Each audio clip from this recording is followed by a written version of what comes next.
ఇక్కడ ఒక్క నిమిషం మేడిగడ్డ సార్, ఇప్పుడు కన్నెపల్లి చెప్పారు, కన్నెపల్లి పంపులను వెంటనే ఆన్ చేయాలని మీరు చెప్తున్నారు కదా, ఒకవేళ కన్నెపల్లి పంపులు ఆన్ చేస్తే ఇప్పుడు కూడా మేడిగడ్డపై అదనపు భారం పడదంటారా? ఏ భారం పడదు. కన్నెపల్లికి మేడిగడ్డకి సంబంధం లేదు. మేడిగడ్డ గేట్లు ఓపెన్ ఉన్నప్పుడు ఇప్పుడు మన కన్నెపల్లి పంప్ హౌస్ యొక్క లెవెల్ 93.5 మీటర్స్, అంటే 93.5 మీటర్ల లెవెల్లో గోదావరి ప్రవహిస్తే కన్నెపల్లి పంప్ హౌస్ కు నీళ్లు అందుతాయి. 1,00,000 క్యూసెక్కుల వరద వచ్చినప్పుడు 97.5 మీటర్ల లెవెల్ ఉంటుంది ఏది కన్నెపల్లి పంప్ హౌస్ దగ్గర. అంటే నీ అవసరం కంటే 4 మీటర్లు ఎక్కువే ఉంటుంది. ఇప్పుడు మీకు 20,000 16,000 పోయినప్పుడు కూడా 94-95 లెవెల్ నడుస్తుంటుంది, సబ్జెక్ట్ టు 1% అట్ ఈ టైమ్, నాట్ ఇంజనీర్. బట్ మీకు 16,000 పోయినప్పుడు 3 టీఎంసీలు ఎత్తలేకపోవచ్చు. 2 మోటార్లే నడవని, 3 మోటార్లే నడవని. ఈచ్ మోటార్ రఫ్లీ 2,300 క్యూసెక్లు 2,200 క్యూసెక్లు ఎత్తది కన్నెపల్లిలో. 2,200 క్యూసెక్స్ 2 మోటార్లు ఎత్తినా డైలీ హాఫ్ టీఎంసీ కదా రఫ్లీ, మోర్ ఆర్ లెస్. కానీ మోటార్లు పొద్దున ఆన్ చేసి సాయంత్రం బంద్ చేస్తే కూడా అది తప్పది, అట్లా చేయకూడదు. నేను కూడా గతంలో చెప్పాను, నీకు రౌండ్ ద క్లాక్ నడుస్తుంది. గోదావరి ఇప్పుడు ఈ నిమిషానికి మీకు ఎంత పోతుందండి? 16,620 పోతుంది. 2 మోటార్లు ఎత్తినా మీకు 2 మోటార్లు నడిచినా రఫ్లీ ఒక 5,000 ఎత్తుతావు నువ్వు, అంటే ఇంకో 11,000 కిందికి పోతాయి కదా. నీకు రౌండ్ ద క్లాక్ నది ప్రవహిస్తుంది, రౌండ్ ద క్లాక్ 2 మోటార్లు నడిచే నీళ్లు ఇప్పుడు కూడా ఈ రోజు కూడా ఉన్నాయి. 3 మంత్స్ వరకు, సెప్టెంబర్ అక్టోబర్ వరకు కూడా కంటిన్యూస్ గా, డిసెంబర్ వరకు కూడా ఎత్తొచ్చండి. నవంబర్ డిసెంబర్ వరకు కూడా ఈ ఫ్లో ఉంటది. ఇప్పుడు ఇవాళ 16,000 ఉంది, కానీ నాకు తెలిసి నేను గమనించినంత వరకు డెఫినెట్ గా జూలై ఎండ్ లో ఆగస్ట్ లో మళ్ళీ 1,00,000, 2,00,000, 3,00,000 క్యూసెక్లు వస్తాయి గోదావరిలో. మీరు రెడీ చేసుకుని ఇంటాక్ట్ పెడితే ఎంత చేసినా మనం మాక్సిమం లిఫ్ట్ చేసుకుని 3 టీఎంసీ 33,000 క్యూసెక్లు హయ్యర్ సైడ్. మీరు అది అవకాశాన్ని ఎందుకు జారవిడుస్తున్నారు? ఒకవేళ అదృష్టం బాగుండి వర్షాలు పడితే వెల్ అండ్ గుడ్ అండి. పడకపోతే ఏమవుతుంది తెలంగాణ?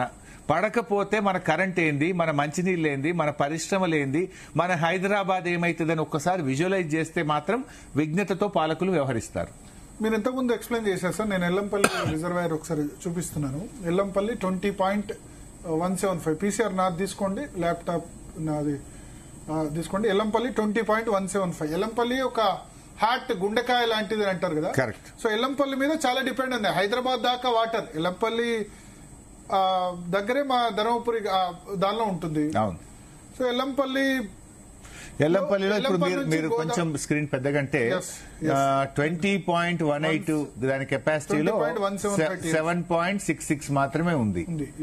ఇప్పుడు మీరు చూడండి 20 కెపాసిటీ దాంట్లో ఇప్పుడు 7 టీఎంసీలే ఉన్నాయి. డెడ్ స్టోరేజ్ 3 పోతే 4 ఉంటాయి.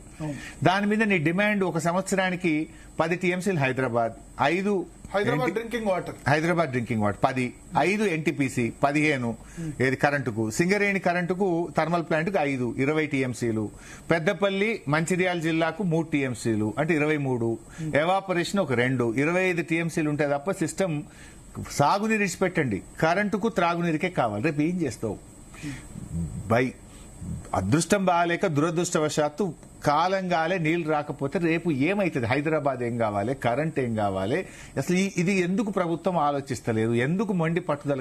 ఎల్లంపల్లి 2016 లో మీరు కంప్లీట్ చేశారు, నాకు గుర్తుంది. 16 లో అంటే కాంగ్రెస్ ప్రభుత్వం ఆల్మోస్ట్ వాళ్ళే వాళ్ళ క్రెడిట్ గా చెప్తారు. 95% మేము కంప్లీట్ అసెంబ్లీలో మాట్లాడితేనే వాళ్ళు చేశారు.